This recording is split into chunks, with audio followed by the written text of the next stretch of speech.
Greetings, greetings, greetings, everyone. It is such a pleasure to be back. I know it's been a while, but guess what? I am here. I didn't reach out to anybody and let them know that I was going to be on. I just jumped on. You know why? Because at the end of the day, when it's about relationships and what you're passionate and what I'm passionate about, I'm not sure what you're passionate about.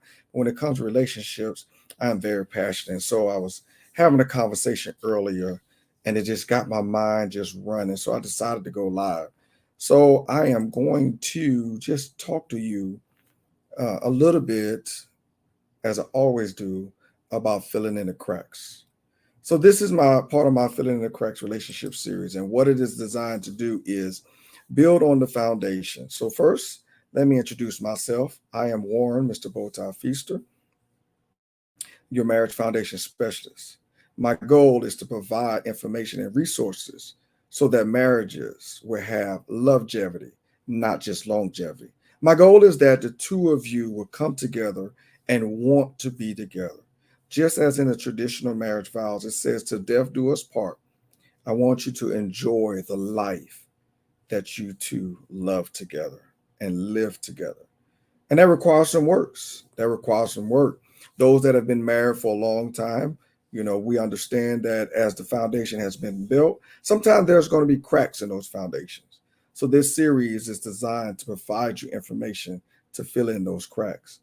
And for those that are soon to be wed, newlywed, or even desire to be wed, this series is designed to provide you information to provide that stable foundation. So throughout this, if you have any questions, feel free to text me at uh, 931 Text FITC for filling in the cracks, and you can ask your questions. And that's, you can always ask your question here too, but just in case you want to talk to me later on. So I'm feeling good about this subject. I'm gonna be honest. I'm feeling really good about this subject. And the reason why I'm feeling really good about this subject is because when we're talking about longevity and longevity, then what we're looking at is the long game. We need to understand that small steps today can have and will have large changes later. Again, when we're thinking about marriage, we're thinking about the long game. It's not just paying attention to what we're doing today. It's not just paying attention to how we feel today. It's not just paying attention to how things are today, but it's all of that and how they affect 5, 10, 15, 20 years down the line. Again, marriage is the long game. So you have to be thinking both now and in the future. And granted, I, I understand that sometimes heat of the moment things happen, and we do respond to heat of the moment things. But again, marriage is a long game. It's a long game. So today I want to talk about small steps to large changes. Small steps to large changes. I remember when I was in astronomy class a couple of moons ago, many moons ago actually. And I remember the teacher saying that 1 degree off here will be major in space. 1 degree off, just one small degree off here. By the time you get into space, you'll be far, far off. And I wish I knew a little bit more about sports and talking about the quarterback and how that works. As we're looking at the target right here or the receiver here, and I throw, if I'm off just by an inch, by the time it gets to the receiver, it's off by more than an inch. And it's the same thing in relationships. Things that we do today, when it gets 5, 10, 15, 20, 30 years down the line, those small steps, small things that we do today will be large. Now, I'm going to be honest, today's discussion, today's topic, and I'm focusing on a lot of the good things, but there are so, matter of fact, I didn't even write any of this down, but let me talk about some of the small things that are counterproductive. And if you've been on my show a while, you know that I steer away from negative and positive, and I use more of productive and counterproductive. Because there are some things that you may see as negative, but maybe are positive to me. For example, you telling me that you're disappointed in me may be a negative thing, but it has a productive, positive effect to me because it would, depending on the situation, it would make me want to do more and do better. So I kind of use the words productive and counterproductive. So there are some counterproductive things that we do today that will have major effects later on. The conversation that you desire to have, that you need to have, that you fail to have, what you're doing now because you failed to have the conversation, initiate the conversation, or even respond to the conversation. What you're doing later on is building a response to not being able to communicate or ineffective communication or not understanding your spouse. Now, these principles that I'm saying, I'm talking about marriages and I'm talking about relationships. They could be used in other aspects of your life, but as you know, my specialty is marriage and relationships. So when we're talking about small steps to large changes, one of the first things, and this is going to seem so simple, but I promise you, small steps in this direction will have some large changes later on. And the small step that I want to talk about first is recognizing your spouse. Recognizing your spouse. And when I say recognizing your spouse, one of my comments is gone. When I say recognize your spouse, I really mean take the time to notice your spouse. Take the time to see your spouse. After a hard day's work, everybody wants that time off. Everybody wants to be able to relax, but acknowledge your spouse. Acknowledge your spouse as you're walking in the door. Yeah, you may be tired and it may have been a long day and you may be frustrated. And all you want, I remember when I first joined the military and I was in Texas and it was hot, and where I worked at had no AC and my car had no AC. So when I got home, all I wanted to do for 5 minutes was to get a cool drink of water and sit in my chair. And that was my focus. And I'm being transparent here. I would walk in the house and not acknowledge my spouse. I would walk straight to the kitchen, get my water, and sit down and drink that one cup of water. Now, I'm not saying neglect yourself. I'm not saying don't acknowledge yourself. I'm not saying don't think about your needs. But one simple, hey, baby, let me get my water. Give me 5 minutes. Acknowledge your spouse. Another thing is gift giving. Gift giving. What I mean by that, some people gives gifts. Oh wait a minute, we're on recognize your spouse. Oh my gosh, I don't went, I don't combine two into one. I'm doing acknowledge your spouse and recognize your spouse. I'm supposed to be on recognize your spouse. So let me lead this up so I can stay focused on what I'm trying to talk about. I got distracted because I forgot to put acknowledge your spouse. So when I said it, when I typed it, I end up staying on it. So let me backtrack. Recognize your spouse. Let your spouse know that they are there, that they are present. Now, this is going to look different for your relationship. It's going to look different in how your relationship works. So, part of recognizing your spouse is understanding your spouse and what will work in recognizing your spouse. For example, I'm a very upfront, outgoing person. I don't mind being upfront, but the exact opposite is people that don't want to be upfront and don't want to be acknowledged.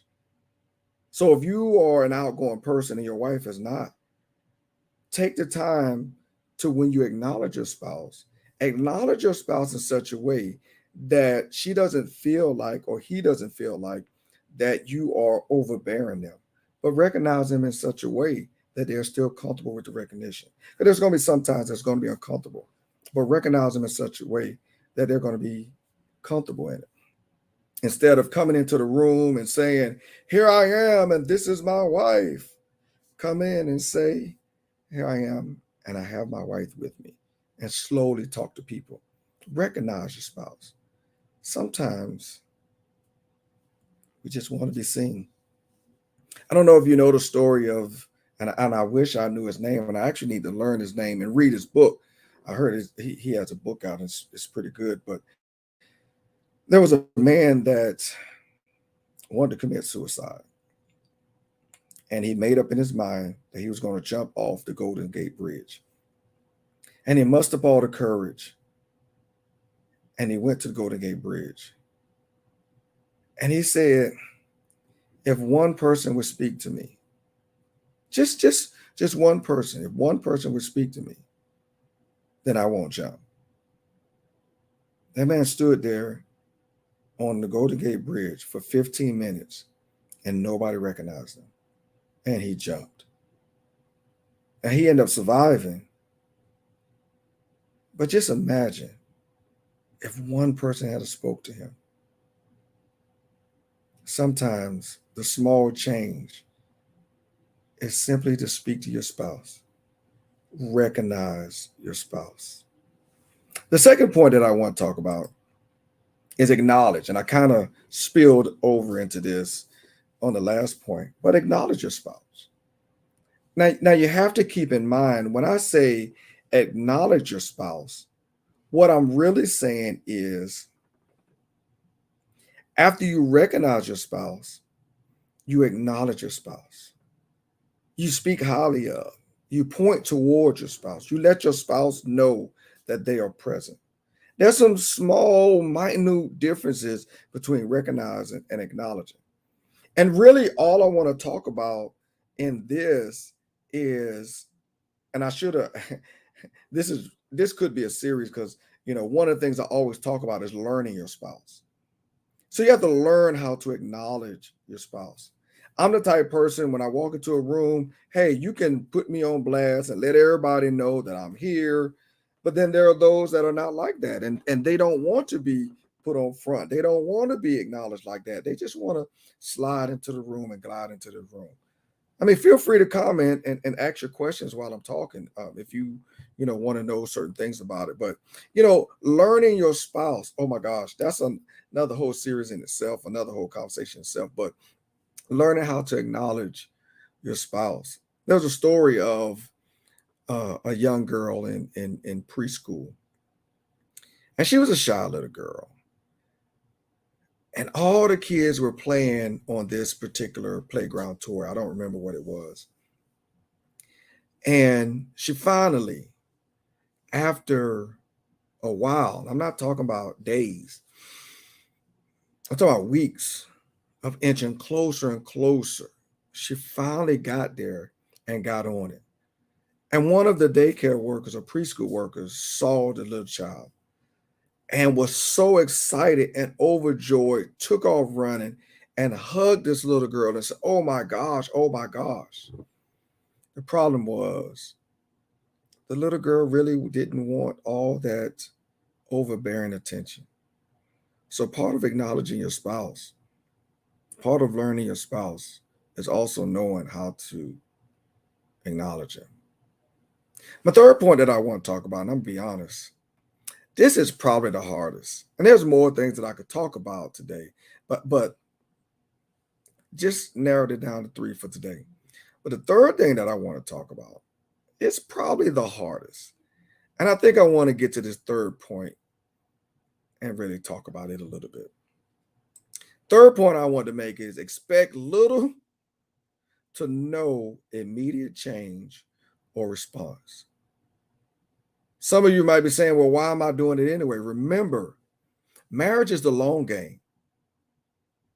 It's the long game.